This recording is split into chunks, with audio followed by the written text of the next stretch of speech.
because of technology and how rapidly it develops, is the biggest risk agencies face. Now I broadened it out to businesses face actually not taking enough risk. And so that led me on a research journey looking at companies that had once been very successful and are literally no longer here, and companies that have been successful and are still here, and what's the difference.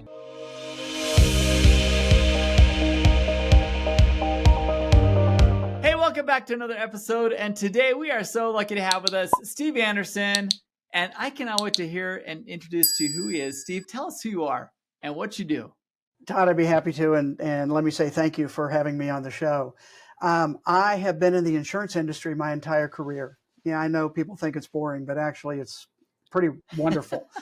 But early on in my career, I was selling insurance to both individuals and businesses, and then got interested in technology along the way. In the last 25 years, I actually have been consulting with insurance agents on how to use technology to improve the customer experience and the sales process, and obviously profitability. Nice. Well, obviously, yeah. I mean, insurance guys aren't always the most marketer-friendly type people or technologically advanced people. So how did you jump into that world? That gave me a job for a long time. That's awesome. That's awesome. So what did you, I mean, obviously technology's evolved so much. What were the first type of use cases you were fixing, and how has that evolved into what you do now? Oh, well, again, think about 1999, early 2000s, right? Websites were just coming on. Yeah. The internet, nobody was sure if that was going to be a thing. So I was early in looking at all of that kind of stuff, helping agents understand what it is and, more importantly, how to use it. And so, again, like I said, 25 years. And then a couple of years ago, long story, I won't go through the whole detail, but I helped co-found a company that took all of my consulting intellectual property, and I partnered with insurance agent state associations.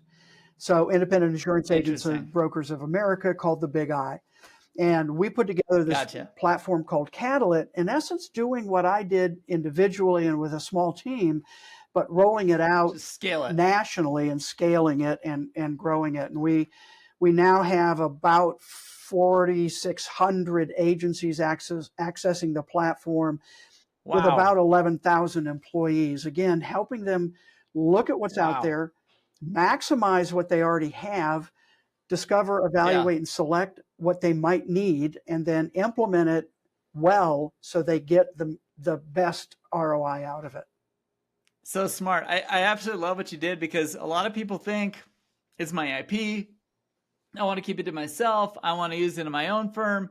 You took the route of growth through acquisition and licensure of this IP, and immediately it hit the masses. That is really, really cool. Well, and I think, Todd, as a consultant, right, what is a perpetuation plan? Unless you can find people to bring in and scale up. For me, this literally became a perpetuation plan I didn't know I had. And so far, it's worked out great. And you might be able to tell I'm kind of on the other end of my career right now. So that was an important consideration. Smart play. I think, I think the internet thing did work out all right. I think there's a few people that use it nowadays. Good move to help the insurance people get in there. That's awesome. So as you've evolved, and as your business has evolved, and as you looked towards the exit and future exits that you might participate in, obviously licensure was a big play. Distribution of your IP is a big play. What else have you been seeing, though? Because you seem to be spotting some trends and seeing things happening and leveraging that for revenue streams as well. What are you doing? So kind of I call it two brains. So one brain is certainly insurance related. The other brain is, during that time of consulting, I started asking the question, because of technology and how rapidly it develops, is the biggest risk agencies face, now I broadened it out to businesses face, actually not taking enough risk.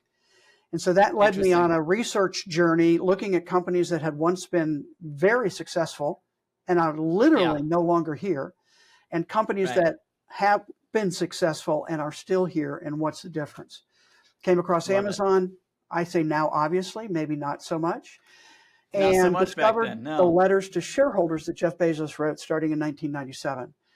Did a deep Wow. dive analysis into those letters and realized there were threads through those letters over the years. And so I ended up writing a book called The Bezos Letters, Love 14 it. Principles to Grow Your Business Like Amazon. Wall Street Journal, USA Today Fascinating. bestseller, been translated into 19 languages. I mean, Whoa. just a real success. Awesome. I'm as much as surprised as maybe anybody else who knew me. Right? This insurance You guy. thought it'd what be do I a know? fun pet project, right? Yes. Like you're thinking, okay, yeah, Jeff Bezos. Everyone wants to know what he was probably telling his people. Right. And that's actually a really fun topic. Yes, I think it was, and as you can tell, I think a lot of other people do think it is too. And so the subtitle of the book is 14 Principles to Grow Your Business Like Amazon. And I took those 14 principles and grouped them into 4 different cycles that I believe businesses go through all the time: test, build, accelerate, and scale. Agreed. And those, again, those the principles phases that I pulled out of the letters that I believe Jeff Bezos, as the architect of Amazon's success, used in order to grow. And again, I believe very strongly that other businesses can use one or multiple of these principles to grow their business. Right. You know, I like what you did there, because in separating those things out, you know, a lot of people will think, oh, I got to do what Jeff Bezos is doing. I got to do what Jeff Bezos, but they're only looking at the last 10 years. They're not looking at those first 10 years. Yes. Right. And so the thread that you've been able to kind of extract from all those letters has been, you know, hey, we're testing this. We're going to sell books. We're going to do whatever, you know, that he started doing. And then as he progressed and evolved, you were able to track these 4 stages, or 4 cycles, as you call them, and document it. I mean, that's fascinating. Well, and I always remind people, because you're right, people look at the last 10 years, maybe even the last 5 years, but Jeff Bezos started out like every other person starting a business, on his hands and knees in his garage, taking books they had gotten from a warehouse that people had ordered online, putting them into packages and driving them to the post office. He started like everybody else. Then what happened? I mean, that sort of becomes the question, right? And how did he take it from that to where it is today, you know, 26 years later? I love it. I think it's fascinating. What a fun journey. And I remember at the time thinking, yeah, I don't really want to buy books. I'm not going to Amazon. And then all of a sudden I ordered twice a week from Amazon. Right. Well, and he started with books, not because he liked books per se. He did. He read a lot. But he started with books because he felt that was the easiest thing to sell online. And a online, what we now call e-commerce platform, had an advantage over bookstores. A physical bookstore can only have a limited number of books that you can take home with you. Whereas online, you literally have unlimited shelf space. And then he always knew he was going to add to it, you know, be it music or video. And now we know is the everything store, as you said, you know, multiple packages going up. Running a business, honestly, can leave a lot of founders and operators feeling lonely and isolated. If you have ever felt that way, trust me, I know what it feels like. And there is something you can do about it. You've heard a lot of our guests talk about the fact that being lonely and isolated is one of their biggest challenges in trying to run and scale their business. CaptainsCouncil.com. Go to CaptainsCouncil.com right now and see what we're doing to resolve this problem. We want you to be a strong operator who has solutions and has a way to get around the challenges you're currently facing. What most founders don't understand is that you're not alone. The challenges that you're facing, likely somebody else has already overcome, and they can give you the feedback you need to overcome them. Who better than your peers, other founders, other operators who are joining with you in a small group setting, a global community setting, as well as at our in-person events to guide you through these challenges that you're facing right now. Don't give up. keep on pushing, but do it with some good advice from your peers. Go check it out at captainscouncil.com and let me know what you think about the offering. We can't wait to see you there. So a lot of our listening audience is in that post-launch, what do I do next phase? And they're kind of in that, they've been in the test cycle that you're talking about. Now they're looking at these other at the build stage, and what do you see as a common issue in people in this stage of business? They're excited, they're generating revenue, maybe they've raised some money, maybe they haven't. What do you kind of see as the red flag of like, okay, now it's time to start thinking about this next cycle? Well, a couple things come to mind. First is, I think the problem as businesses grow is that they tend to start protecting what got them there. And okay, my first principle is called encourage successful failure. Because Jeff Bezos talks a lot about experimenting and failing. And that in order to grow, you need to experiment. And if you know the experiment's going to work, it's not an experiment. So you have to build a culture of accepting failure in order to figure out what's next. Now think about Amazon. Right. They have an amazing ability to continue to invent in entirely new industries or move into entirely new industries. AWS is an easy one, Amazon Web Services. Right. But even like it's the amazing Kindle, what they did with that. Right? The Kindle, Totally. They were not the first e-reader, but they were the first e-reader that did not require a connection to a computer to download a book. In fact, it had built into it cellular connection. And the goal for the Kindle was to a user, a customer, to be able to find, buy, download, and start reading a book in 60 seconds or less. Wow. Well, that encompassed all kinds of stuff and a lot of failure along the way. So that's, I think, part of it. I think the second thing, and this is the principle in the build cycle, is the principle at Amazon is we obsess over customers. Now you might think, well, every business takes care of their customers. They know you can't grow without customers. But not every business does a good job. Term obsess, right? Yeah. That's different than customer journey, customer success, customer service. It's a different mindset when we obsess over customers. And in fact, it can have a negative connotation to it, right? It can be, you're too obsessive. But at Amazon, they can't be too obsessive about a customer. And that permeates all kinds of different things they do. So when a company, back to your original question, when a company is looking at building and accelerating that growth, are they looking at these things and looking at what else they can do?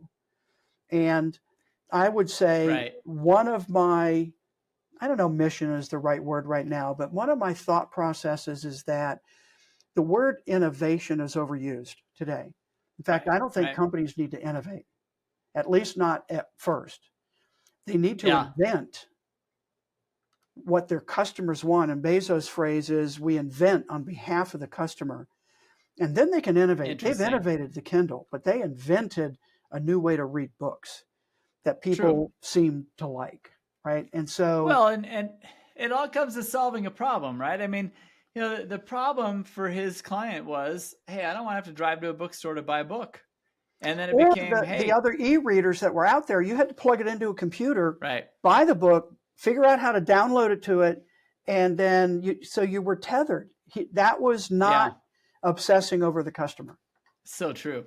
So true. For those of you listening, I mean, that is a huge, huge, huge, huge point. And I'm guessing you emphasize this a lot in the book, because when you are obsessive about the client experience, you want to make it as easy as physically possible for you to consume whatever it is that you're selling, right? Whatever the solution is, you got to make it something that they absolutely can't live without. And to this day. Well, and again, when you obsess over customers, you know their wants, needs, and desires so deeply, you are able to invent on their behalf, right? You're not doing surveys. That's not the way You you get do it. this, but you are deep Yeah, I mean, research. I was just gonna say, to this day, I rarely get on a flight without seeing someone pull out a Kindle. Even today, even with their phones and Yep. all the Yep. cool tablets and everything else we got, people still pull out a Kindle and read a book. Especially on the beach, because they can actually read it. Yes, that is a big difference, isn't it? You know, it's a fascinating example. It's a fascinating case study, and I love that you picked this. And I think, to your point, I doubt you had any idea this would be such a hit to people. You probably thought it'd be interesting, but not. Yeah, well, I was interested, Yeah. and literally my first iteration was a white paper, 1 page for each of the letters, and I was going to give it away as a lead gen. And fortunately, my wife is in the book publishing business, showed it to her, and she said, "No, this is not It's a a lead book. gen, this is a book." And I sort of went, "Oh shit." because I've been writing my entire career. One of the Yeah. best ways for marketing and all those kinds of things. There's a really big difference between a 1,500 word article and a 65,000 word book. Agreed. Let me tell you. Agreed. So, Well, no, I was, as I said, surprised as anybody with the success. that's really, really cool. And I know that, you know, you being as connected to the publishing world as you are, you probably know how hard it is for books to become a bestseller and to catch the interest of the reader. But your name, your title, the subtitle, you nailed it. I mean, let's face it, you keyworded the crap out of that thing to where it's catching a lot of eyeballs. Yes, yes. And it Good work. continues. Actually, we just got another foreign rights contract from France, a publisher in France, literally a month ago. So, and then Good the work. book was published 3 years ago. I mean, so Good work. it's what's called evergreen, right? It's got legs, I and love it. Like a 7 principles are habits type thing. principles. Yeah, yeah. Yeah, principles are principles. And you know, here's the thing. Now, I gotta think that, you know, what you're doing with the insurance world, this has probably affected that significantly in terms of not just your name recognition and things like that, but also the principles you learned. You've been able to probably interpret some of that into the IP you use in your training consulting. Is that No accurate? question. Yeah, Right, very right. accurate. Yeah, I mean, And then I with keep thinking and coming back to, you know, how we make decisions and how we focus on the customer, and right. And one of the other principles in the accelerate cycle is called make complexity simple. Right. So removing friction, and right. I experience friction all the time when I'm dealing with businesses. And For sure. that principle on its own, if you start working on reducing that friction for your customers, they're going to be happier. They're going to stay with you longer. They're not going to look for another alternative as fast. Sure. I love it. So nowadays you find yourself, because you've licensed the IP and you've grown and scaled that direction very broadly, very quickly, very stable. What are you doing to kind of push the message out? I mean, are you speaking? Are you getting in front of people? Are you available to do that kind of thing? How do you help companies kind of navigate this growth plan and implement it? So the answer is yes, kind of to all of that. So I certainly am available speaking and workshops. And one of the things a number of companies have done is actually buy their book and give it to their team. I'm thinking of one company here locally. I live outside Nashville that was embarking on a new project, and the owner read the book and then made every other team member on this new project read the book, and then used that as a foundation to start building out this new product. And, you know, a couple of years later, it's been very successful. So, you know, it's understanding the principles and also understanding how they apply to your business, because you're not Amazon, likely aren't going to be. Yeah.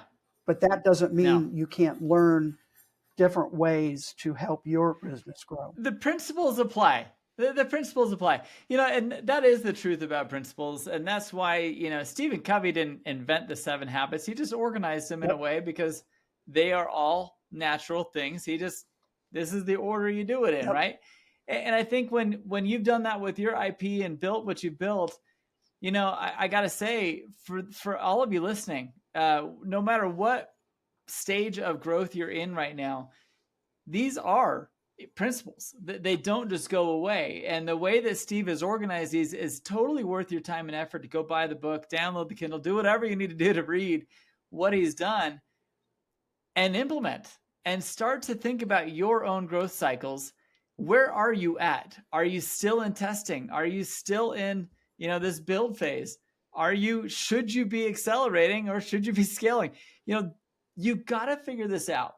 And if you don't, you'll be stuck where you're at, which isn't always a bad thing. I mean, it's okay to be making money. Yep. Better if you have a strategy and a growth cycle to get you all the way. Right? I agree. Totally agree. Love it. Love it. I love what you've done. This is such a fun interview. I think that honestly, the process that you went through to do the research and to do the findings and to bring up such a big, what a fun way to leverage someone who's been so successful. And love him or hate him, Bezos has done an amazing job of pivoting, growing, scaling, and exploring different ways to generate revenue. I agree. He's not perfect, but you know what? He's got a lot going for him. He's got a lot going for him. Well said. Well said. As I still make my 2 orders a week. And he thanks you. I'm sure he does. Well, listen, Steve, what can we do? Is there any last tidbits of advice that you've got to kind of give to the audience? And along those lines too, is there someone in your network that's kind of been there to help you through this growth journey that you've been on yourself that you'd like to give a shout out to? Well, I have to say, I will shout out to a group at Catalyst.